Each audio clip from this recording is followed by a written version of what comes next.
we can neglect what's important in our life, like, at home and, your marriage or your relationship or whatever you got going on, because you're so consumed with what everything else in the world that's going on. And I've seen this take over conversations with other people and even family members.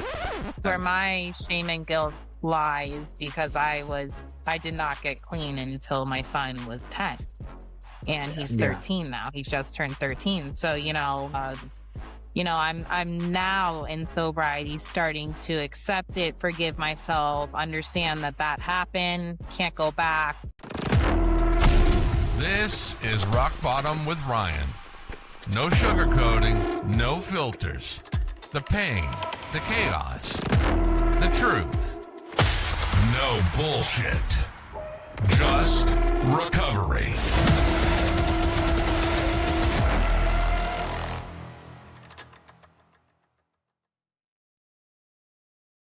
Hey everyone, just want to welcome you to another episode of Rock Bottom with Ryan, and want to let you know that this episode is brought to you by Sober Strong Apparel.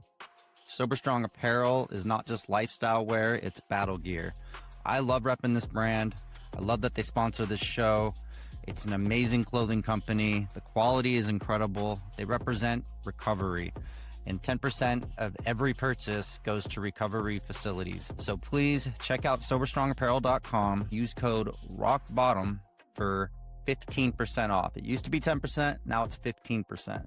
So check it out. They've got a bunch of good stuff, t-shirts, hoodies, banners, hats, and now they just came out with a new jogger, a quarter zip. So there's a lot of great stuff you can check out, a lot of great options, and it looks good, it's stylish, and it represents the fight that we're having in recovery right now. So if you're in recovery, or if you know somebody that's in recovery, or if you're sober curious, or just support the cause and feel the mission, then definitely check out SoberStrongApparel.com. I appreciate everybody who listens to this show.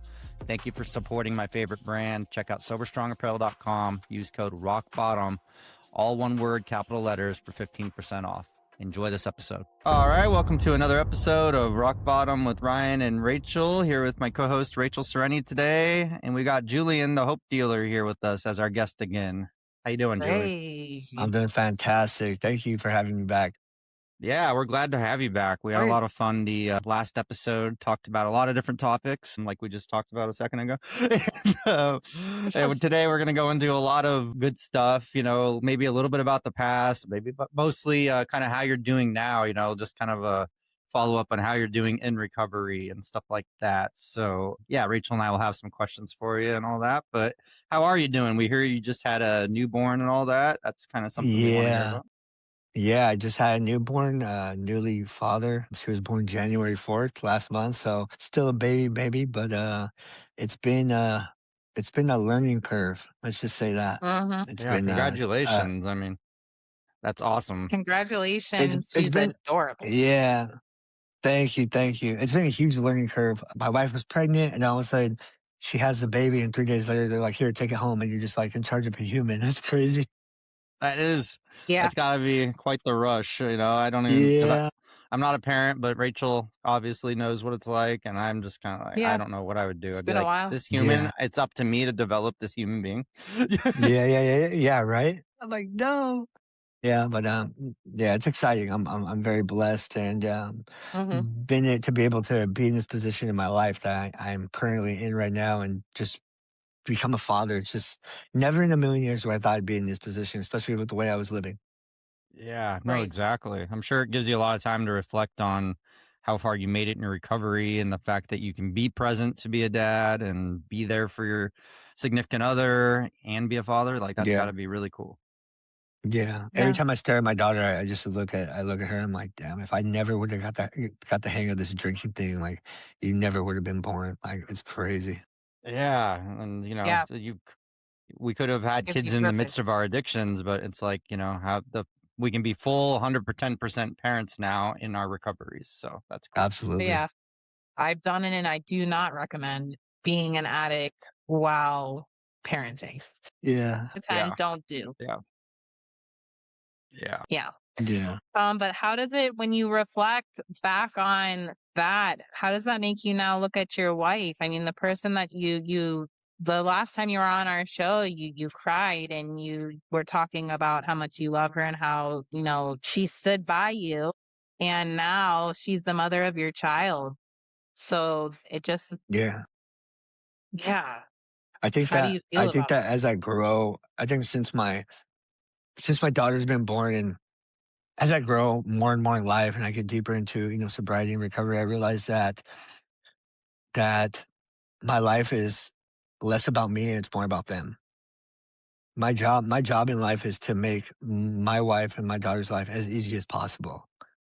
So if I had to go through the pain, if I had to go through the struggle and the uncomfortability and, if I had to work and, go to school and do everything all at once, like that's in my head, it's not like,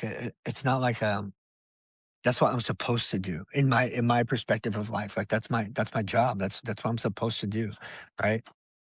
So, yeah, and it makes me look at my wife, like, I just look at my wife and I'm just beyond grateful for her. She's literally like a real life, like, superwoman for, having the baby and then recovery, what she's been doing in her recovery, meaning like, after the baby. And just she has like this motherly, like, instinct, like this power to her that I just can't explain. So it's like, how are you not tired right now? Like, how are you still up right now? Like, she gets this like crazy energy and it's just I'm super proud of her and how far she's come and the mother she's becoming, even in this past, month and a half, and it's Yeah. just she's a real life superhero. It's got to be beautiful to see, just that emotional, description you gave in the last interview, about just how you just wanted to be better for her. And you've done it, though. You succeeded. And like, I'm sure she's so happy to know that she has a partner who she can parent with and, not only be in love together, but just like be able to raise a child together and not have to worry about anything, And so it's got to be a Yeah, good Yeah. yeah, feeling for both of you. yeah, definitely, yeah, I do know that you're doing more speaking publicly. Tell us about that. Tell us more about that. yeah. I'm proud of you. Yes, I'm going to. Yeah, thank you. So I'm going to school right now. I'm at the college right now. So my public speaking teacher, she hosted an event called Speaker, Let Your Life Speak every year. She's been doing it for the past 6 years. And so she was holding auditions, right? So I had to audition in front of judges, like a dean was there and some other people were there, right? And so, I was like, well, I'll just audition. And I ended up getting it right. They chose 11 speakers, and I ended up being one of the speakers. And then I just came from her one on one coaching right now with another coach that that helps us organize our speech a little bit better and tie in kind of like a message, right? I get to pick like the theme of my speech and stuff like that. And she was telling me, she's just like, you're a very advanced speaker. Like when you speak on stage, like I just want you to know, and you just have to tune some things. And, she goes, you could really hit people in the audience if you could speak to them the way you're speaking to them. I told her the way I like to speak when I'm on stage is if I could touch somebody emotionally and then logically make it make sense to them to change, then I could really make an impact. Yeah. So, Yeah. Yeah. What's your one of your favorite things to kind of go into, like in your speeches? Like, what's some of the things you like to cover the most? one of the things I like to talk about, like in my life, is that revolving door, right? Because I was stuck in like this revolving door that I didn't know how I was going to get myself out of, and multiple times, right? And a lot of people can relate to that, whether you're in sobriety or whether you're just stuck in life, you know what I mean? And you just keep going to this revolving door, or whether it's a relationship or a marriage or something that you're just stuck in. And yeah, that's one of the topics I like to talk about is the revolving door and how in life we could just get stuck. I like to talk about protecting your energy, right? Yeah. Protecting and not focusing on, because sometimes I realize that we could get stuck in everything else that's going on in the world, right? Politics and all this other stuff, and then sometimes we completely forget to work on ourselves, right? We can neglect what's important in our life, like, at home and, your marriage or your relationship or whatever you got going on, because you're so consumed with what everything else in the world that's going on. And I've seen this take over conversations with other people and even family members. I've seen it take over. And that's all they think about. It's like, Yeah. you're completely neglecting yourself. You're not growing anymore. Like you have kids at home that are waiting for you to come home and other things are the topic instead of how are you doing? Yeah. What are you thinking about today? How can I help you? How can I be a better husband? How can I be a better wife? And so, And it's about, for me, it's about protecting not only my energy now, but protecting my wife and my daughter, and making sure those negative influences and other people's, Mm. I would say, negative values that they hold, not to let them intertwine with, the values that I have with my family. Yeah, no, that makes sense. Makes sense. Yeah, So I a use lot of the that in stuff my you own are life. going into, a lot of the stuff you're going into is recovery based stuff, kind of based on your history and all that, and how you came back from that.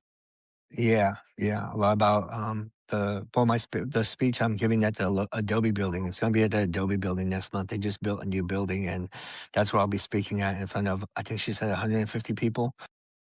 And so, yeah, and so, I don't know which order I'm going in on stage yet, but yeah, it's usually what I like to tie my messages into is change. And it's cool because I'm in her public speaking class, right? So I'm gonna learn how to do, she says I'm gonna learn how to do like persuasive speeches and informational speeches and stuff like that about different topics, right? So I'll be able to speak about different topics as well.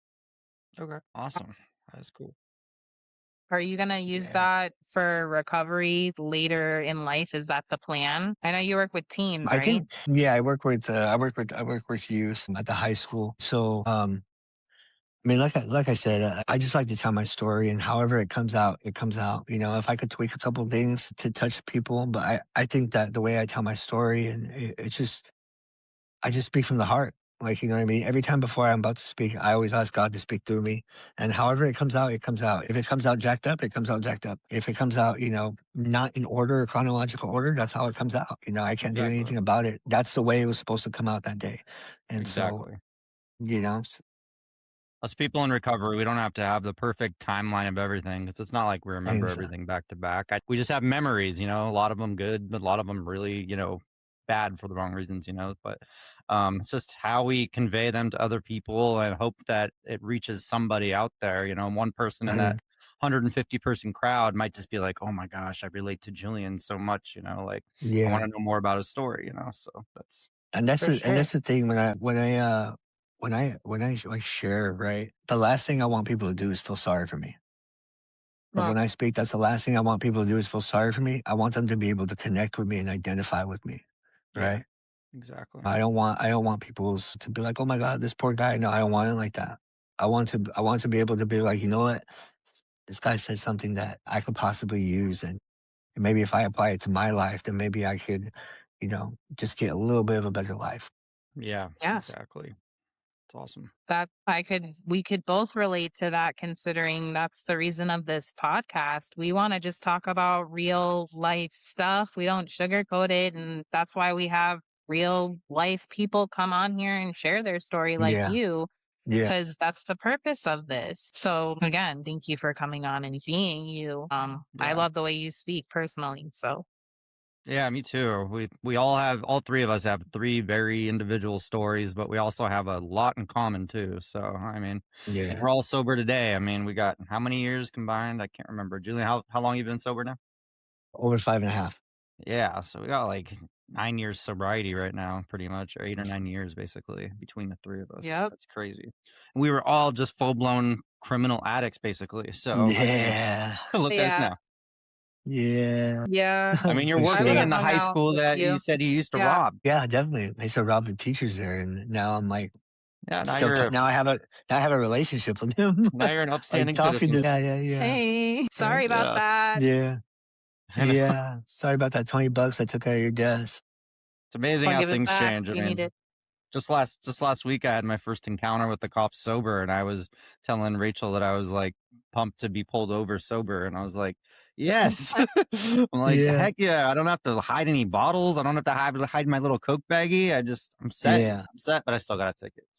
yeah. But I'm Uh-huh. like, at least I can handle it now and not go drink the money away. I can, just go cover the Yeah, tickets and then move on with my day. But still, yeah, it's nice to be where we're yeah, at now. yeah. Kind of, Pull me over. I dare you to. yeah, I exactly. dare I'm just you, waiting for pull it. me over. Yeah. Uh-huh. Yeah.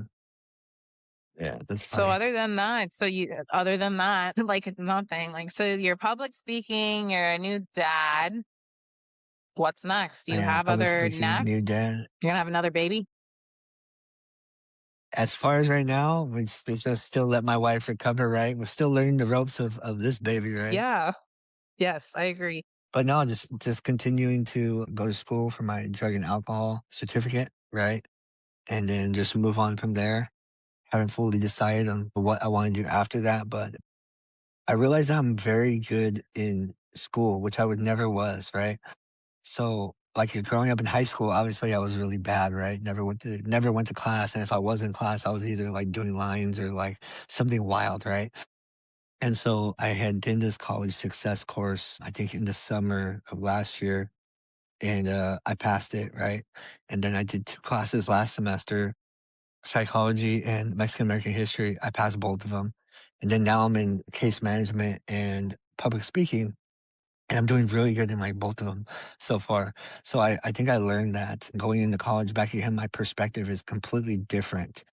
And I'm able to utilize what the college has here for me instead of like, because I was like, when I was in college in 2020, like before I got sober, I was like going into class like all faded and stuff like that. It's like, what? Yeah, a whole Yeah. different You did? perspective now, and now you go in and you actually appreciate learning and what they're trying to teach Yeah. you, and you appreciate yeah, that's good. Yeah. And my wife was telling me, she's like, you have a really benefit on the way outlook on life. And I was like, why do you say that?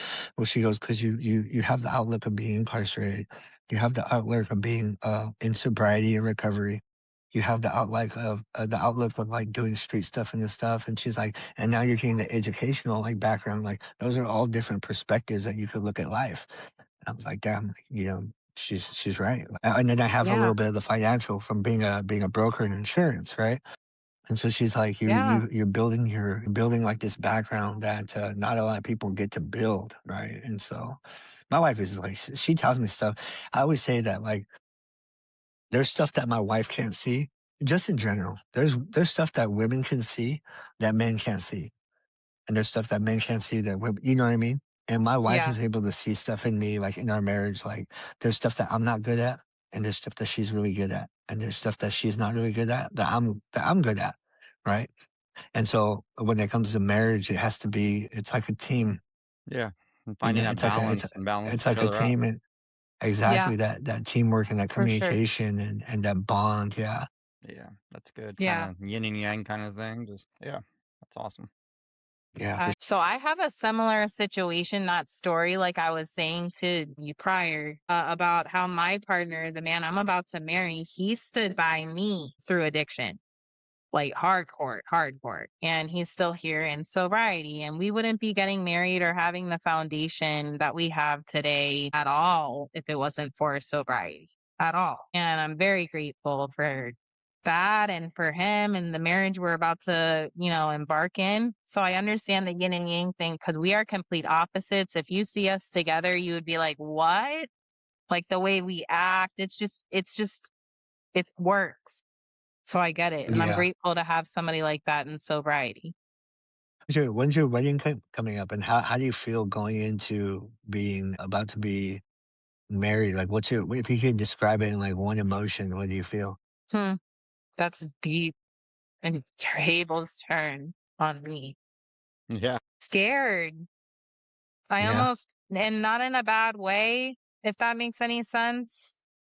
Not scared, like scared because as a woman, my identity is changing in a sense, right? Like I'm Yeah. actually the last Absolutely. Sereni.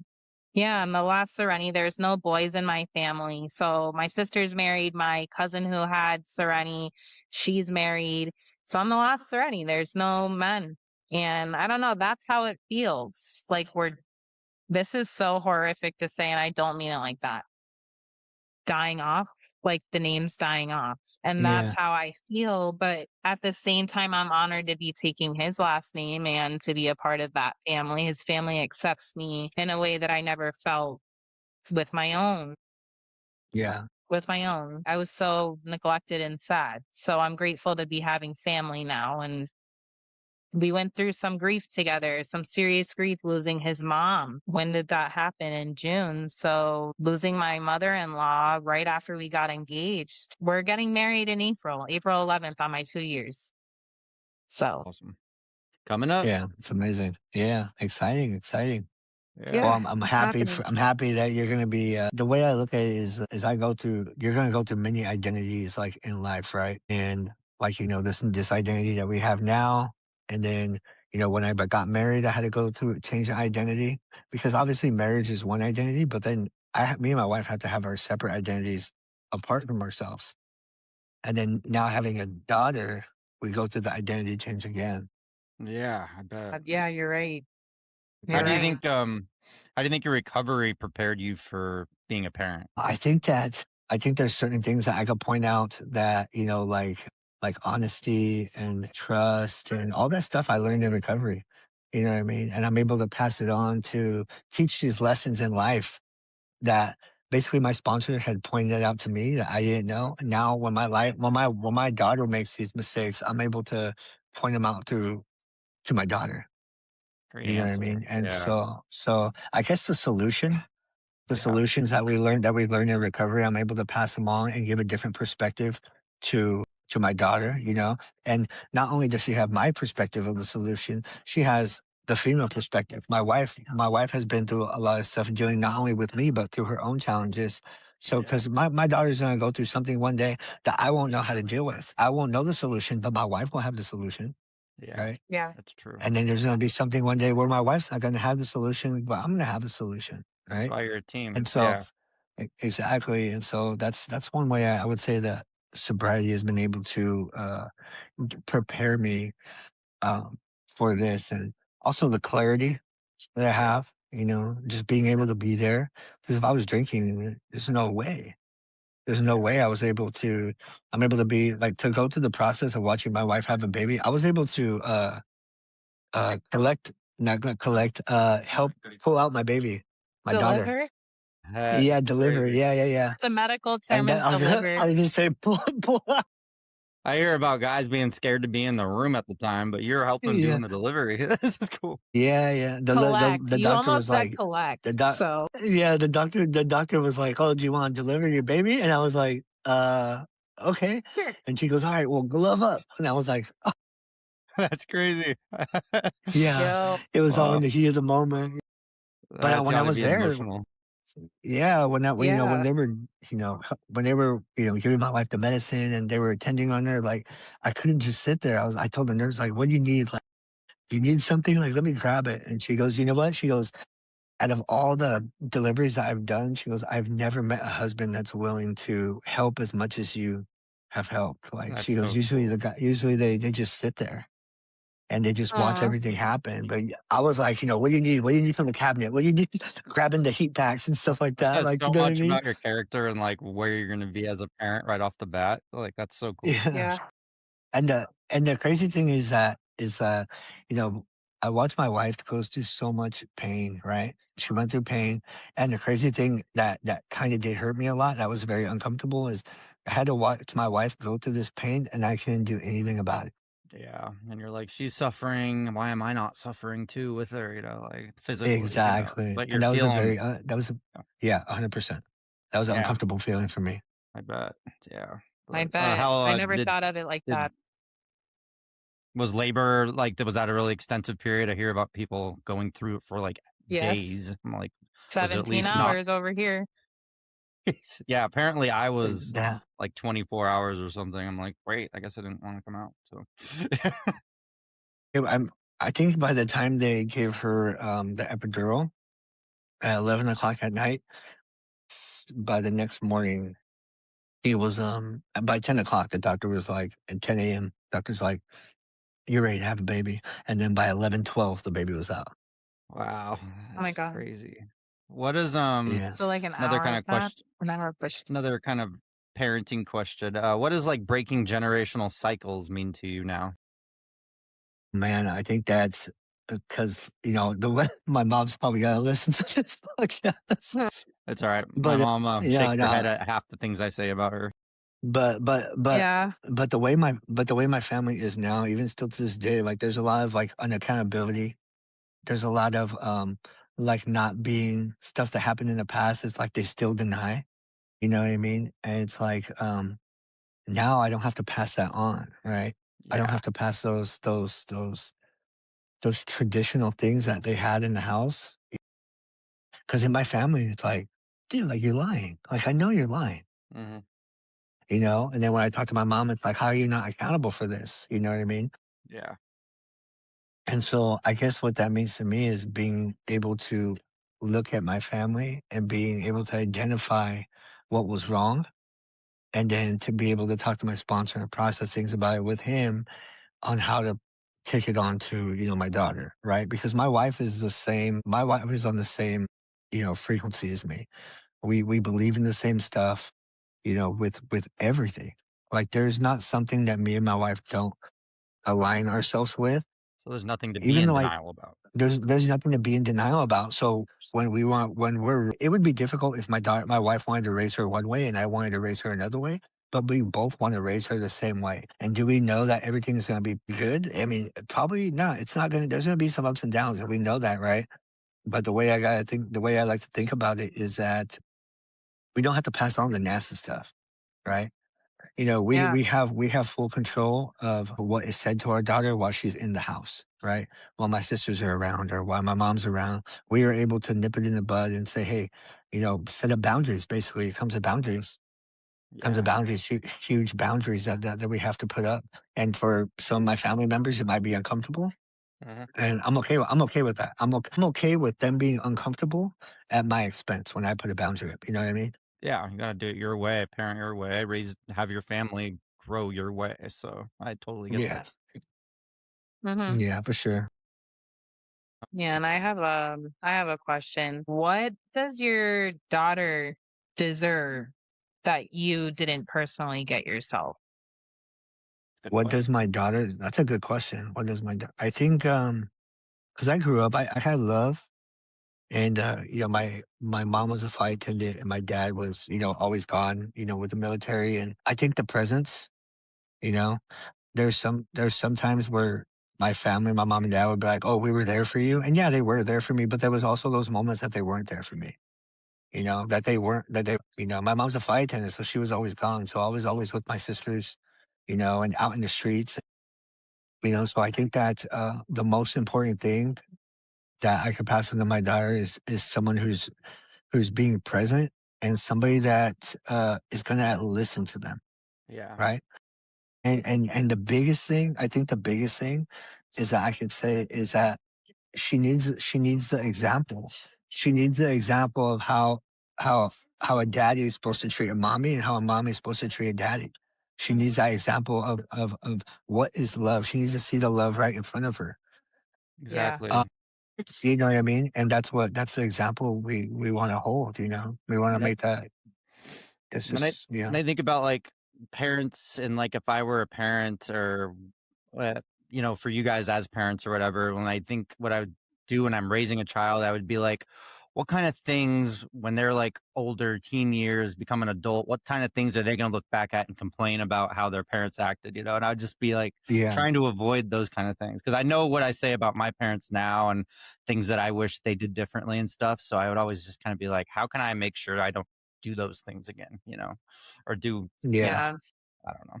I don't know if Well, that makes that's where sense. my shame and guilt lies because I did not get clean until my son was 10 and Yeah. he's yeah, 13 now. He's just turned 13. So, I'm now in sobriety starting to accept it, forgive myself, understand that that happened, can't go back. Now I'm getting there.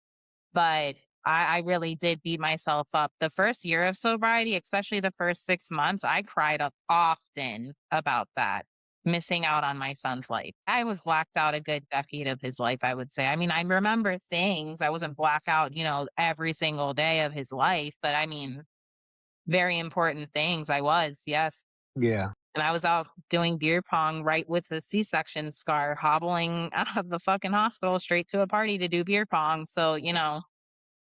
crazy. Yeah. So it changes your The But perspective lengths when we you're a go to. parent.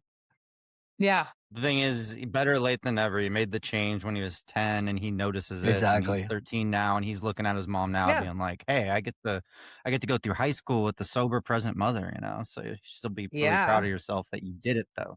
Some people don't ever Oh, make that yeah. change. Absolutely. Yeah. So sober Julian, what is harder, early recovery or newborn sleep schedules? Shit. I I I'm think I hopping think in on this. early recovery. Yeah. And What's newborn easy? sleep schedules. It's almost like because you don't get me wrong, like I'm tired, right? Being on the schedule and stuff like that. But I don't look at it as something I have to do. It's something that I get to do, right? And when I look at it that perspective, it doesn't matter how tired I am. Like I'm getting up, and I'm getting up, and I'm taking care of business, and I'm getting up, coming to school, no matter how tired I am, and taking care of it because it's less about me. It's about her. It's not like it's hypothetically, right? It's not like if you like when you have a pet and you just wake up in the morning, you're like, oh, they'll be all right if they eat later. It's like no, like you gotta feed them now, like you know Yeah. what I mean. And Yeah. Yeah. so it's a different perspective. Like you want it, the moment my daughter cries, like I just want to grab her and be like, come here, it's okay. You know what I mean? Mhm. Yeah. Yeah. That's And amazing. then in early sobriety, it's like you're still like learning all these things, like you know what I Yeah. I don't mean? even know ourselves at that time. Yeah. Yeah. Yeah, exactly. Yeah. Yeah. What's been the most humbling moment so far since you've been a parent? I think the most humbling thing that is that you know what? That's a very good question. It's a very good question. I would think that, my there was a point in time where there is a point in time, a couple times since my daughter has been born that I feel completely out of control. Meaning like because she's crying and stuff like that. And so I would say that sometimes the baby just wants the mom, right? The baby just wants the mom and we feel hopeless. That's a good, We feel honest hopeless. answer. We feel hopeless, and I think that we don't talk about. I think we don't talk the mom goes through postpartum, things like that. I think that one thing that we don't talk about is the dads go through something as well, right? The Yeah. fathers go through something as well, but we're taught not to talk about it. We're taught like to hide it, right? And so we fight these internal battles, right? That thank God I have a sponsor who has raised 5 girls, right? That Yeah. I'm able to talk to Wow. about, Yeah. you know what I mean? And so, It's I don't know definitely that the something you things could like probably talk about on your content and stuff because I'm sure there's a lot of dads out there that feel kind of alone in that sense and probably don't talk about it. So you're probably a voice that people would want to hear. Yeah. I remember when it first happened, it was like the 2nd week or the 3rd week, the 2nd week my daughter was home, and I remember she would not stop crying, and I really wanted my wife to sleep, and then she was crying, and she was crying, and I went through my mind was going a million miles an hour. It was like her diapers changed. Okay, she ate, she burped. Like, what's wrong? And then my wife finally woke up, and I felt completely like just helpless, right? And I gave her to my wife, and she immediately started crying. Right, I stopped crying, Oh, and I remember I sat there, and I felt like my daughter didn't want me, and that was the first, yeah, that was Very like the humbling. first, that was the first moment where I felt like disconnected. Right? It's like, but she's mine. How does she not want me? But then I read this thing that babies have been with the mom for 9 months, and they're so used to the mom that majority of the dad bonding time comes later. Yeah. And I have to be okay with that. Yeah. I'm sure it's tough to kind of yeah. adjust to and fathom at first but I mean, like you said, later on though, the dad bonding time will happen, you just got to be patient and know that it's not personal. Yeah, Yeah, and it happened. It definitely. happened. It happened a few times too. It happened a Yeah. few times, and I was like, okay, this is okay. It's the same feeling. Yeah. It's the same feeling. Yeah, but then she's gonna turn into maybe a toddler or daddy's little girl, so I'm attached to my Hmm. dad, always have been, Yeah. so And it's crazy because yeah. my wife, so my wife is her, my in-laws live in Salida, California. It's like an hour, 30 minutes away. And so my wife has been there with my daughter since Tuesday. They left on Tuesday. So I've been at the house like by myself, right? And I had never thought, I mean, when my wife goes somewhere, I miss her like a lot. But then when they left last night, when they left on Tuesday and I was alone in my room, it literally felt like, I was like, fuck, like, I miss them both. Like I felt empty inside. Like I literally felt like a piece of my life was just gone. Even though I know they're coming back on Saturday, I felt like I was like, damn. And then I FaceTime my wife and my daughter last night. I don't know if you've seen the picture that I posted on my story. And my daughter was like smiling and stuff like that. And I was like, my God, I didn't think you should miss somebody this bad. Yeah. You know what I mean? That says a Yeah. lot. Yeah. It's amazing. It definitely changes your perspective on life and sobriety for sure, being a parent. When you look at your child and your purpose and your reason for being, and not just your child, but the mother of your child for sure. Um, yeah, I know. It's a very powerful, unexplainable feeling almost because they are a Yeah, part it's of you. weird. Yeah, Yeah. they are Yeah. really a Yeah. part of you.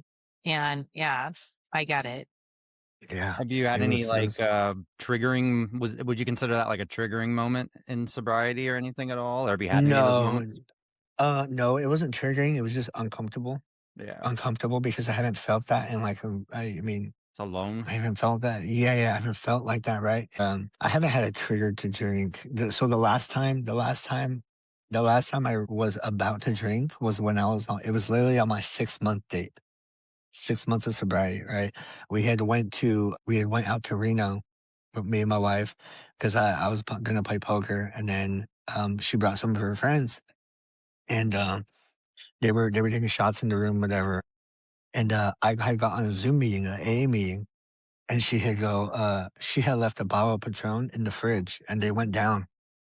And I had thought, the moment she walked away, I was like, you know what? I could probably take a drink, and she like nobody's ever gonna know, right? Like nobody's ever gonna know. And instantly, I called her. As I started getting those crazy thoughts, I called her and I said, "Hey, can you come back and take the bottle with you?"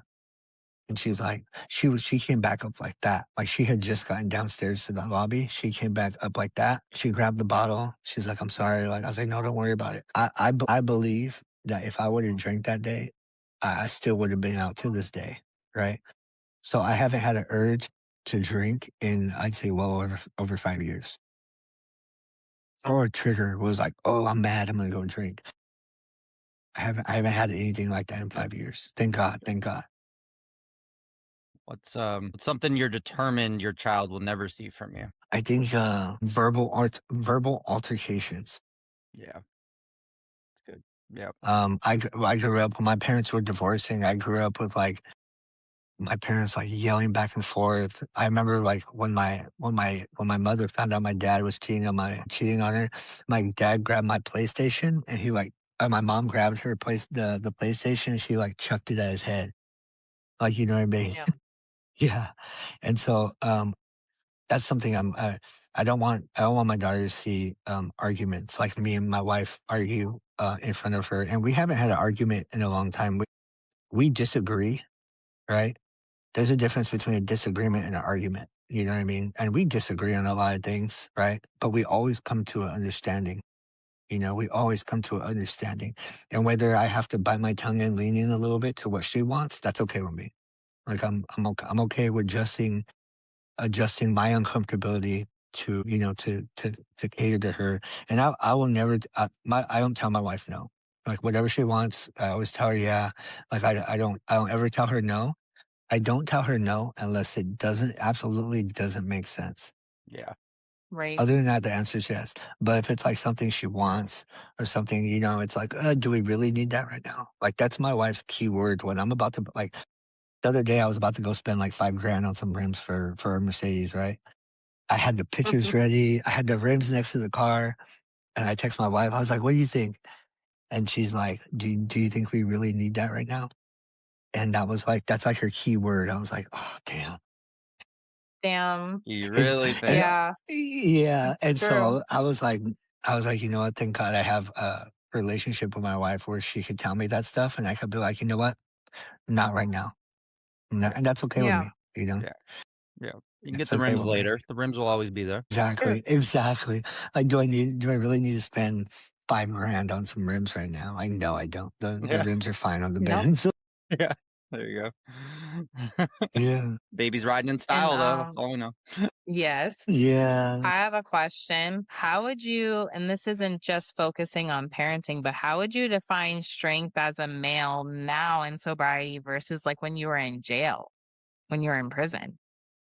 That's a good question. I think that when you're incarcerated, when I was incarcerated, right? I grew up like not to show like any type of like weakness or things like that, like any emotions. Don't talk about your problems with anybody, right? Same thing goes when you're incarcerated, right? And I think that now, being in sobriety and my definition of what a man is today is number one, you gotta have your mental health straight, right? Yep. And sometimes and you need to process stuff with the right people, right? But not everybody needs to know the problems that you're going through, right? And you don't have to process it with everybody. You know what I mean? I was taught this one thing that if you ask one person for a suggestion and they give you a solution and you don't agree with it, go to a second person. But if you ask the third person, now you just want attention. Right. And so, but Okay. usually I'm able to process stuff with my sponsor, pretty well. And if I have something in marriage that I'm going through, I have a marriage, a good friend of mine that has a great marriage that I always talk to about. So there's just two people that I always go to that help me get out of my head when I need to, because a lot of times I need to be like, hey, Julian, like I was talking to my sponsor the other day and, he told me, I was telling him about something, right? Uh, my wife's relationship and being a dad, and he goes, "Do you want me to be honest with you? Or you want me to beat around the bush?" And I was like, "Oh, I want you to be honest with me." He goes, "So what you just told me is all about fucking you, huh? Like that's all about you, right?"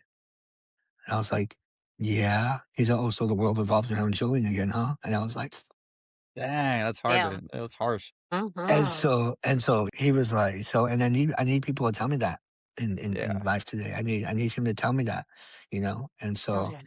yeah. I just I need had to be somebody say corrected. that to me when I just got out of treatment, and I had forgotten to check on my little sister and a little bit more while I was in treatment.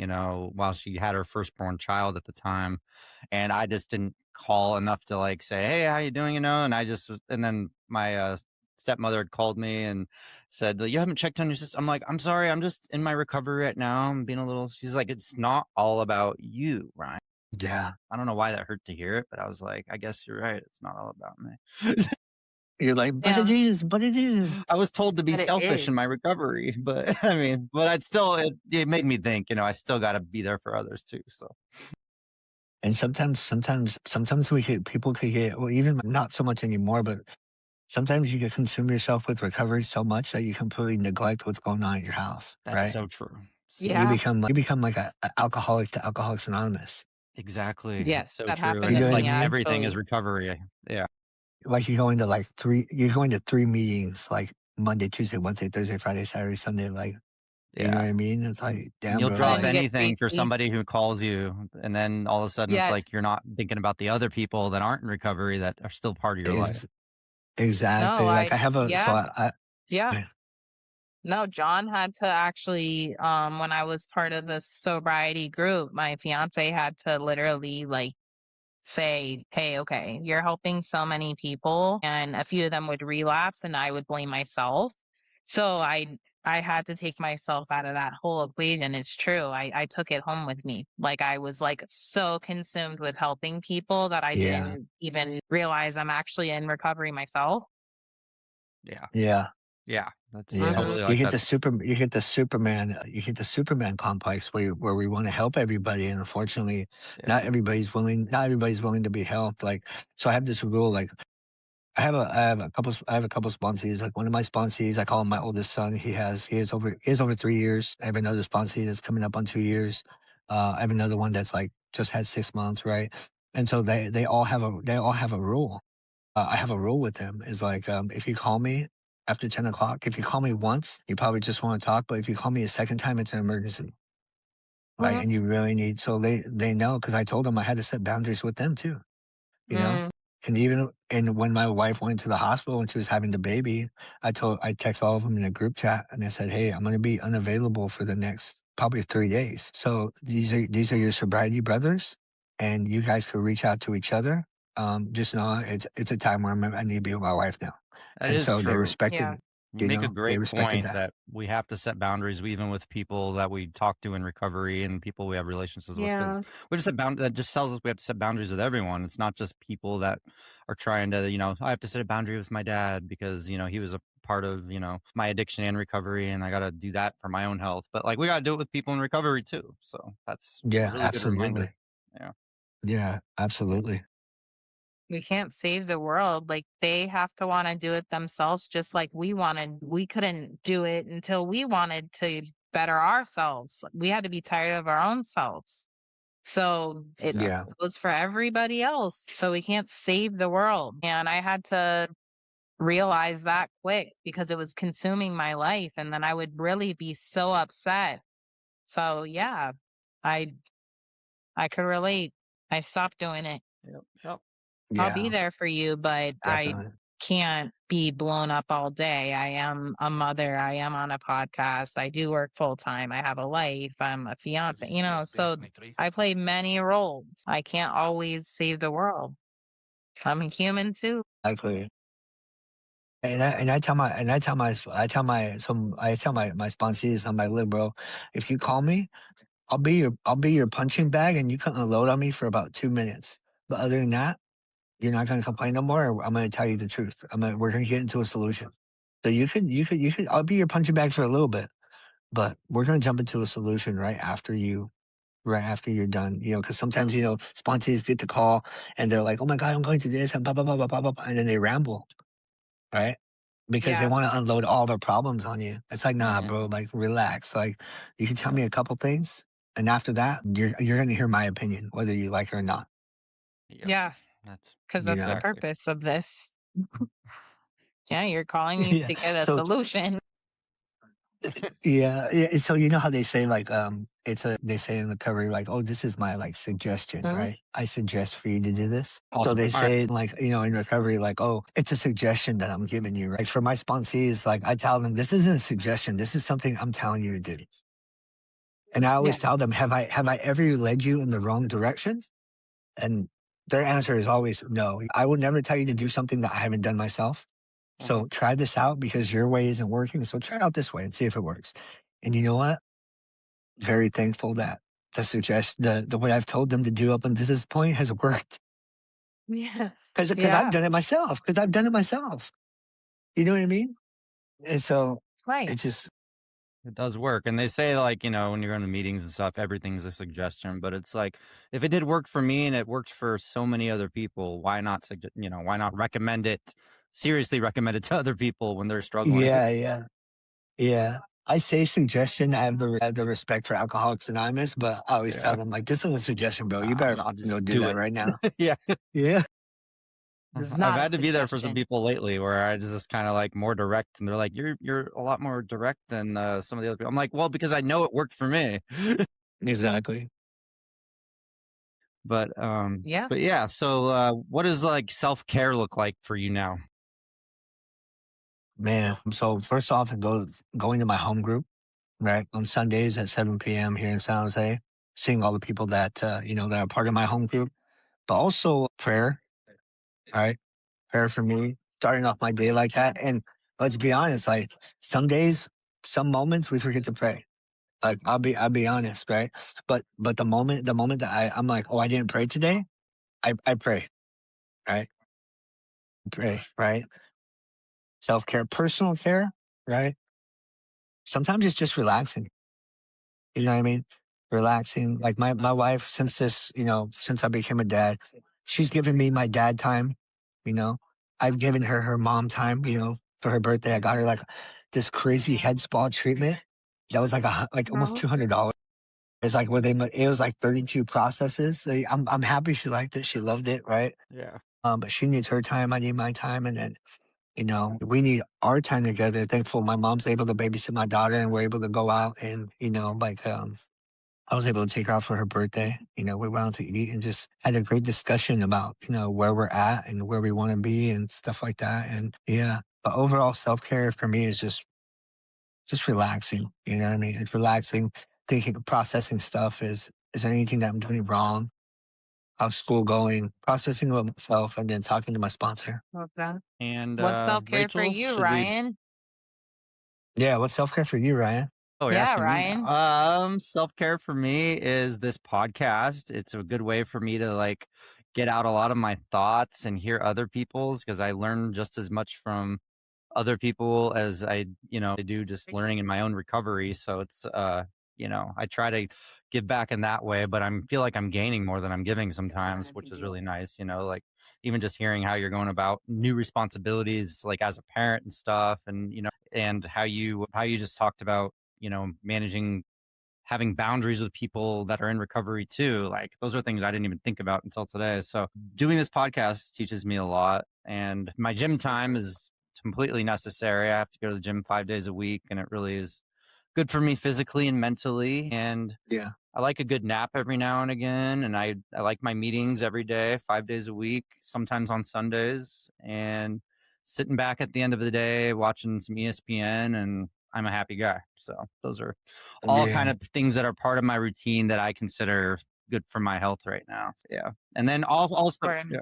What? Go ahead. Go ahead. Go ahead. Go ahead. Well, Go then ahead. also just like being more, the one thing I'm working on the most now is being more open with my emotions. Cause I like to shut down and like get in my own head. So right now I'm just practicing opening up to people, even if people I don't know them that well, I'm just talking about it more. So that's kind of the biggest self-care thing I'm working on now is just being open about my emotions and my feelings and what's going through my head.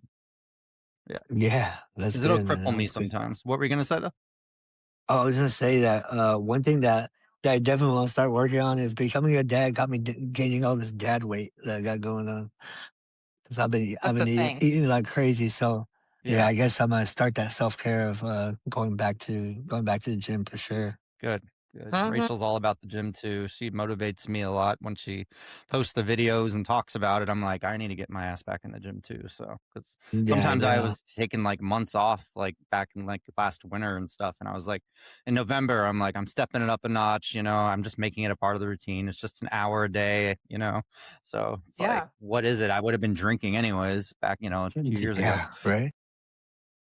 Yeah. Might as well take care of I ourselves would while we're at it. really say the same thing. You both know, I mean, the gym for me is self-care, but it's really deeper than that. The gym really saved my life. The gym gave me life. The gym, when I walk into the gym, I don't use headphones. It's a mental thing for me.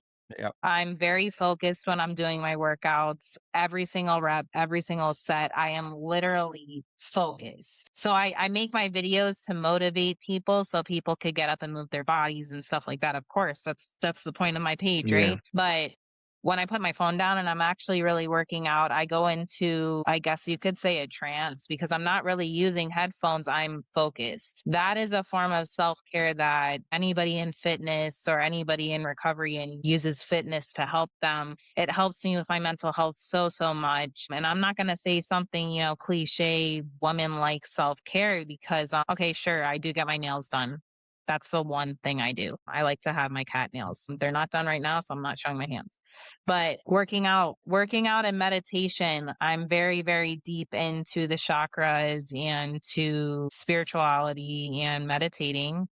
So I need to continue to go down that path. I like the Buddhist way, and that's what I do for self-care. Yep.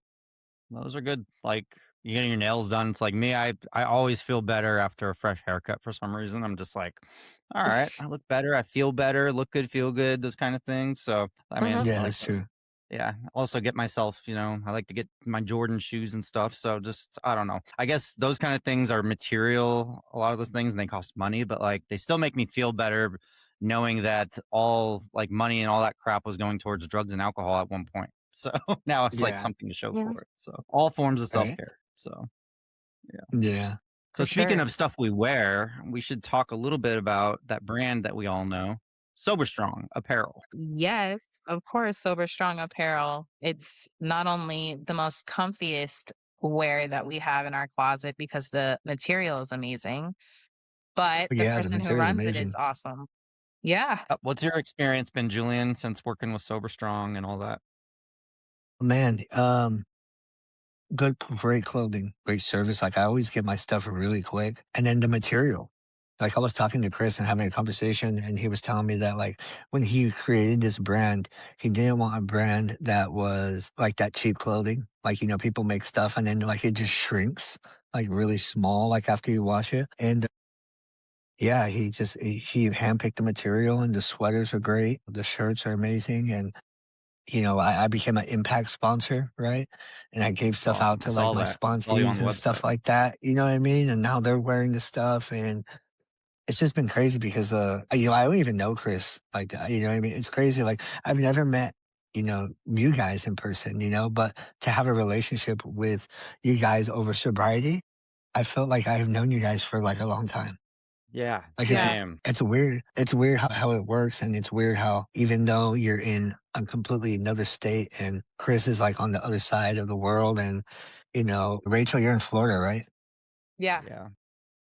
You know what I mean? Like, that's And I'm crazy. over in Idaho, and it's And you're in like, Idaho, like, you know what I yeah, mean? So yeah. And I feel like no, I've it's good. developed so many authentic friendships and relationships Yeah. through all of this, through recovery and social media. So it's like what you're saying is totally Like true. Yeah, it's been real such a great friendships experience. from this Yeah. brand of clothing that turned into a family helping others on social media, but we really unite as one, and we're all so different but Yeah. yet sober strong, like, Yeah. really, I mean, so everybody, I mean, me, you, Rachel, Germ, Adriana, everybody's so unique in their own way. And it's like with this whole thing that we had, with Sober Strong lately, losing their Instagram account temporarily and stuff, it's just everybody united, to help them and be there for them and stuff. And it's Yeah, been yeah, tough to see that because we all care about the brand. yeah, it's gonna be yeah, okay. definitely. You know, it will be okay. Yeah, I know it'll be all right. Yeah, I You mean, know what and I it is mean? amazing quality clothing, and I feel like he handpicks not only the clothing, but he handpicks who represents it too, and Yes. based on their story and how much they care about recovery and like their strength and like how they move forward in the recovery. Like he doesn't, I don't think he recommends it. Anybody wear it. It's like it's a team thing, so it's really cool. Yeah, yeah, Yeah, yeah, for sure. yeah, Yeah. No, it's very true. Hopefully one He's day a when he does. very We need to have like a sober strong apparel prom. yeah. Yeah, Be I'm fun. down. Yeah, super strong theme party or something. Yeah. Yeah.